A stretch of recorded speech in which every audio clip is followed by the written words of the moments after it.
So I think I've created the best raised garden bed. It has self-watering and self-fertilizing. I'm officially Fran, and let's get right into it. I'm starting off by removing the inside boards from this garden box. Yes, you saw that right. Let me slow it down for you. I knocked myself in the head with the crowbar. There was blood. I almost knocked myself out. It really did hurt. It took me a minute to recover. I actually thought that I was going to pass out for a quick little second there, and it was too early in the day. I had too much work to get done with. So I finished removing all of those boards, and then I went back with some nails to attach everything to the 4x4 post corners that are on the inside of it. And then it was time to move to the next step. I decided to go back and burn the inside of the boxes so that it matched the outside. I don't know why I didn't do that from the beginning, but all I had to do was tip the box, remove the landscape fabric from up under there, and then burn it. I have a video link below, and one will pop up around here somewhere if you want to see how I achieved that color of my boxes. I don't want to stain them and I don't want to paint them because I don't want to have to do that every couple years. Burning is a natural wood preserver and it's supposed to deter insects. I like the way it looks. It gives me this nice natural stain look without staining it. And I just don't see putting paint or stain next to where I'm growing my food. So now we're going to move on to step one. I used 8 mil plastic. This roll is 10 feet wide by 100 feet long. It was about $90 and I bought it at Menards. I bought the 100-foot roll because I also still have 7 other boxes to build, but I wanted to start with one so that I could test this all out over the winter time. So now I'm just taking this plastic and opening it up so that it covers the whole box, because then I'm going to have to get down inside of the box so that I can push it down into the corners and everything. And this is what we're going to use to hold the water inside of the garden bed. Now, I've seen people use pool liners and things like that, but I just thought that with the amount that I had to do, this was the most economical way that I can go. And if all else fails, I could just double this up and make it 16 mil, if that really works like that. Now I'm going to tack it down just on one side to keep it from falling in while I do the rest of the work on it. And then I added a couple of bags of rocks really softly to make sure I didn't tear my plastic. Oh, before I forget, I'll put a list of supplies below in the description, so don't forget to check that out at the end of this video. Let's move on. So I got on the inside and started to tuck those rocks. I made sure that the plastic was pushed down in all the corners and in all the little crevices because we didn't want to have standing water anywhere. Everything should cover the rocks up really nice and evenly. So if I didn't get the rocks into these little crooks and corners, that would be a spot where water would just sit and it would mess up the drainage on it. At this point, I'm not done, but I decided to stop and do a water test to make sure that the plastic wasn't leaking before I decided to fill it up with any more rocks. So that's what I did. I just put some water in it, gave it a minute to settle in all of the places. Now would be a good time for you to subscribe to my channel so that you can see all of my updates. But as you can see, we don't have any leaks, so that plastic is actually holding the water perfectly. And so I am so happy that this part of the plan is working out. Then I sat down to take a break and saw this. I made a mistake. You can see the ugly plastic through the slats of the pallet of the garden bed. So I had to come up with a fix for that.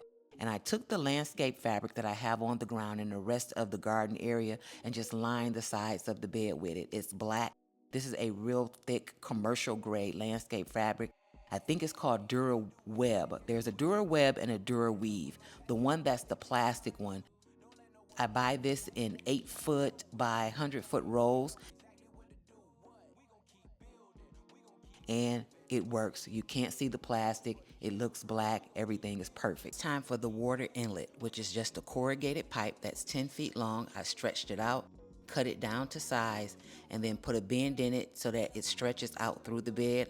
I am going to screw it to the bed, and I also bought a cap for it because we don't want anything getting down inside of it. So now I'm going to cover up that pipe sitting on top of the rocks with a very thin landscape fabric, the cheaper kind, the $14 a roll stuff, because this is only to separate the dirt from the rocks and to make sure that we don't clog up our overflow as well as our inlet. We want the water to stay at the bottom and the dirt to be at the top, and we just need a small layer in between that because we do want the water to weep up into the soil.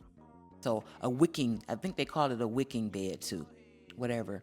I call it self-watering because it means that I don't have to do it every day. So I drilled a little hole and then pushed in my PVC pipe. That is a scrap piece of pipe that I had around the yard. It's a 1-inch pipe. I made sure it was long so that it goes into the bed some. It's not, it's almost halfway, not completely.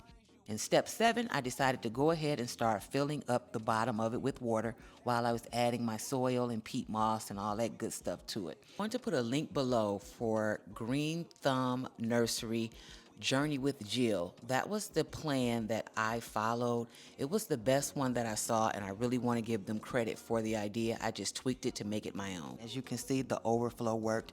That means that the water that I put in is right above the rocks, and therefore the excess will drain off.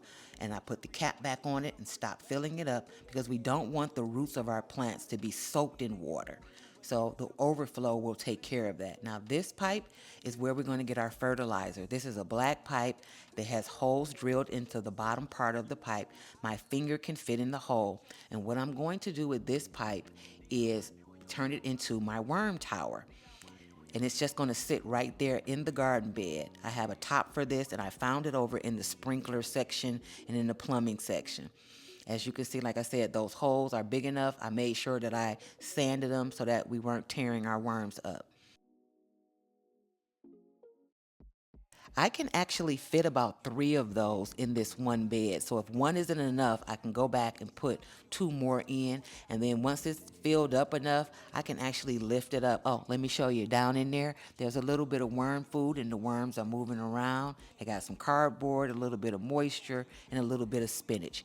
Here's the final reveal, and let me go over again how all of this works. Number 1, you bring your kitchen scraps out and you put them in the worm tower. The holes are buried underground. The worms will travel through the bed and poop and pee and whatever it is worms do, fertilizing the soil. When we get ready to fill the bed up, you put your water hose down in that hole and then you let it fill up until it overflows out of the side, which is right there. That's when you know the bottom is filled. I filled this up yesterday, and once I dig down in here, you can see that the soil is starting to get moist. This is a lot that I packed on here, and I didn't want to prime the top of it because I wanted to actually see how long it took for it to seep up. And you see as I get there, it's a little bit moist. Finally completed this bed sometime around September, and in October, I decided to go ahead and drop some seeds in just to see what it would do. The seeds germinated within 3 days. It must have been a mixture of the bed being warm from all of the plastic and the rain that we had. I'd never had seeds germinate like that before in a garden, and so I was very happy with it. Talk to me down in the comments and let me know if this is something that you were thinking of for your raised garden bed, trying to find a way to make it self-watering as well as a natural fertilizer for it, or even if you like the burning of the boxes. I'm here for it all. I think I've shown you enough. Here's a view of it all completed so far. And stay tuned because I will have an update linked to this video for February of 2024 so I can show you how it's been holding up over the winter so far. That's all for now, folks. Thanks for watching Fran at Officially Fran. See you next time.